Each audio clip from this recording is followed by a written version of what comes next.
First say to yourself what you would be, and then do what you have to do. Stoicism, an old Greek philosophy, gives us timeless wisdom that's always relevant. Stoicism is about being a good person, being smart, and staying strong when life gets tough. The main idea is that, no matter what's happening around us, we have control over our thoughts and actions. One important person in Stoicism is Epictetus, a Greek philosopher born in the 1st century AD. Even though he faced tough times, like being enslaved, Epictetus became a strong supporter of Stoicism. His wise sayings give us great advice on how to handle life's challenges with grace and smarts. When we check out Epictetus' Stoic quotes, we find a lot of helpful guidance that really makes sense. It's like having a compass for a satisfying life journey, one you can start at any point in your life, not just when you're old. Know, first, who you are, and then adorn yourself accordingly. Epictetus, the Stoic philosopher, wisely advises, know who you are, and then choose accordingly. Before big decisions, understand your values and passions. Like picking an outfit, choose a path that suits you, not just what others expect. Stay open to change, explore different paths, and adapt as you learn.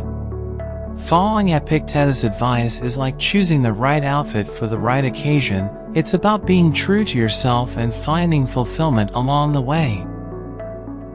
He is a wise man who does not grieve for the things which he has not, but rejoices for those which he has.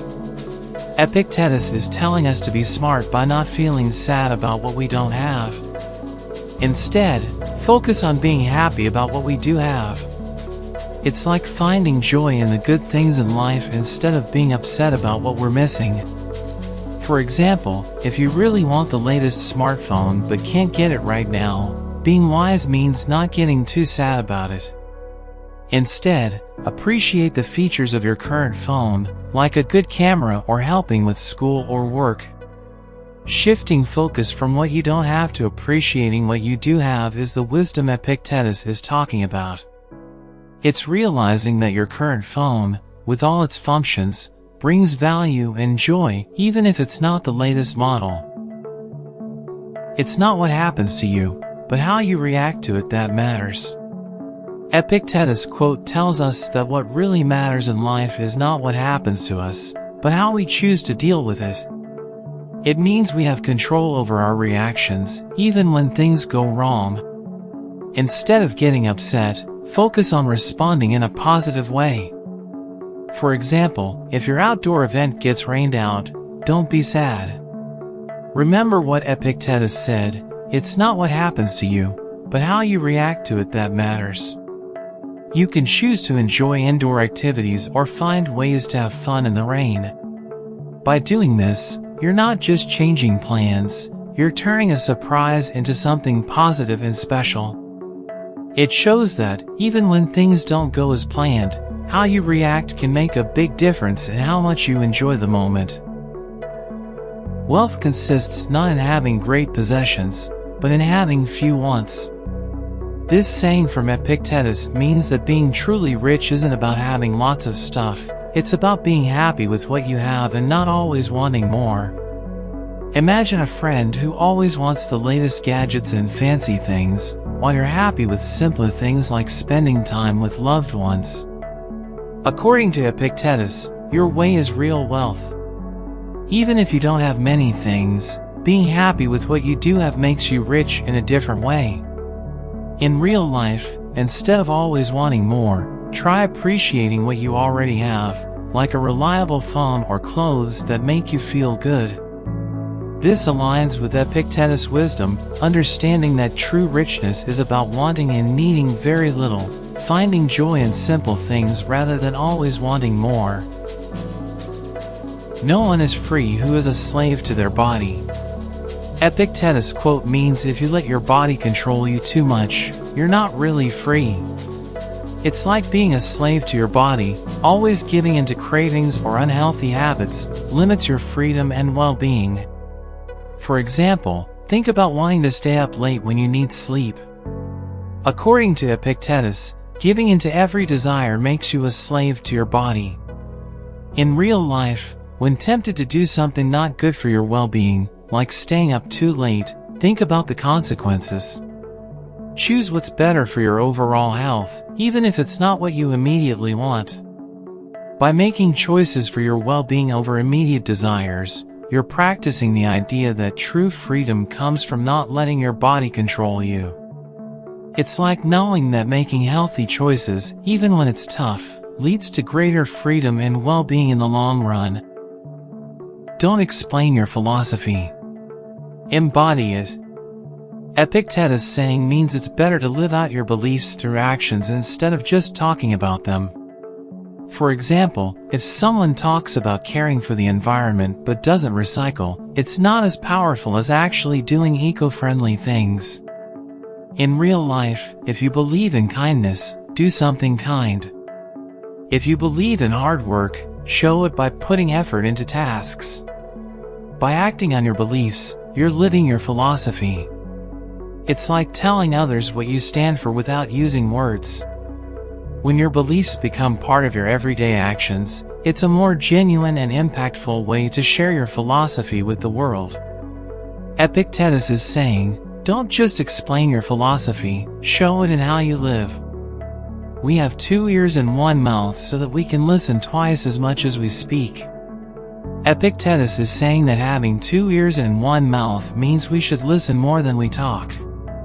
The idea is that by listening twice as much, we can learn, understand, and communicate better. For example, if someone doesn't understand what you're saying, instead of talking more, it might help to listen more. In real life, focus on really listening in conversations. Give full attention to the other person's words, ask questions, and show interest. This follows Epictetus' advice to use your 2 ears more than your 1 mouth. It's like having a tool for better communication.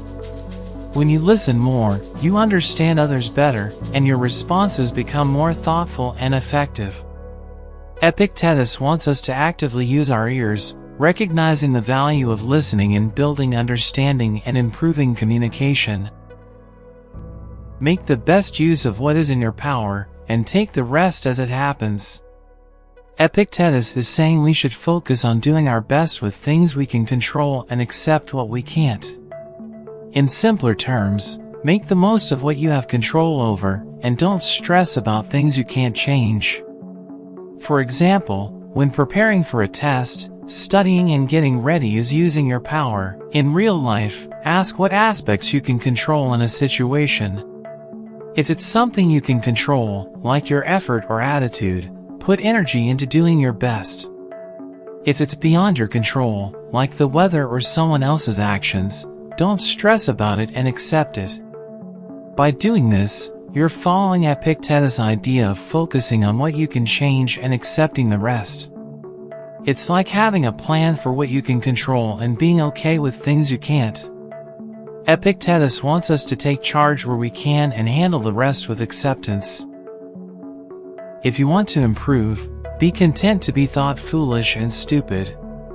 Epictetus is saying that if you want to get better at something, it's okay if people think you're not very smart or wise during the learning process. Improving might mean taking risks and not worrying about what others think. In real life, if there's something you want to get better at, like a hobby, be okay with not being perfect from the start. Embrace the idea that people might see you as not very skilled while you're learning. Focus on your improvement instead of what others think. It's like giving yourself permission to learn and grow without worrying about looking perfect. By being okay with people thinking you're not the best at first, you open yourself up to valuable learning experiences. Epictetus is telling us to prioritize improvement over the fear of looking foolish, recognizing that the journey to mastery often involves a phase of not being perfect. Keep silence for the most part, and speak only when you must, and then briefly. The quote, "keep silence for the most part, and speak only when you must, and then briefly," suggests that it's important to be careful with words. In simpler terms, it encourages talking less and only speaking when necessary, keeping words short and to the point. It advises staying quiet most of the time and speaking only when absolutely needed.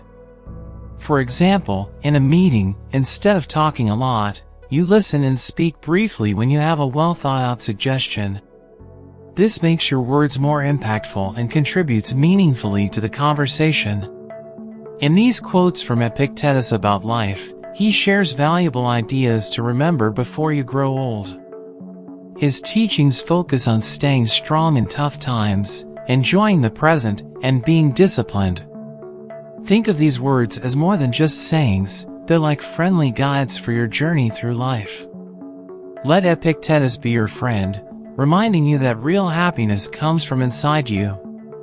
Every day is a chance to make your life meaningful and happy. So, keep these teachings close, and let them help you live a good and purposeful life, no matter how many years pass by. If you found this video helpful, don't forget to like, share, and subscribe to my channel for more insightful content. Thank you for joining us on this quest for wisdom and self-mastery.